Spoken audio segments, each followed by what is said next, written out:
There are a couple of special cases of the chain rule that it's worth simply remembering. So one is the derivative of e to the ax, where a is some constant. So we know is that, there we go. We know is that using the chain rule, we have the derivative of the outside function and then times the derivative of the inside function.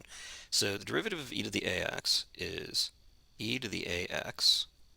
In other words, I'm differentiating this just like as if the inside function, the exponent, was just an x, and then I'm going to multiply by the derivative of the inside function. So that's e to the ax times the derivative of ax, which is just a. So that equals a e to the ax. And kind of similarly, sine ax works very similar to that. So we're going to have the derivative of the outside, so that's going to be cosine, and we're going to treat the inside just like it's x, and then we're going to multiply by the derivative of the inside.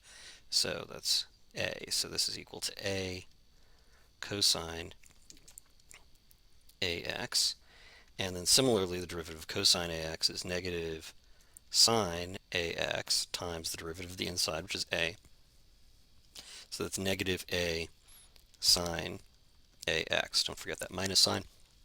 So some examples of this would be the derivative of e to the negative x is equal to e to the negative x times negative 1. In other words, negative x is just like negative 1x.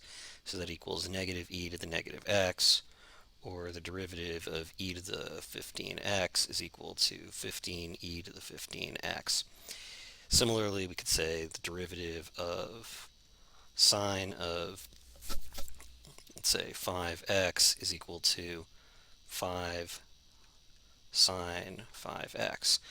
Let's just not confuse this. In other words, if you're going to find the derivative of, let's say, sine of 5x squared, that's going to equal, you still have to use the actual chain rule. You're going to have to do cosine of 5x squared times the derivative of the inside, which is 10x.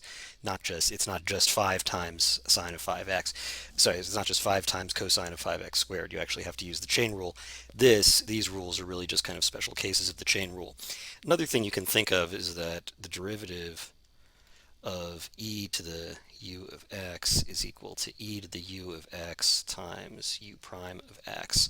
So for example, the derivative of e to the, let's say, x cubed is equal to e to the x cubed.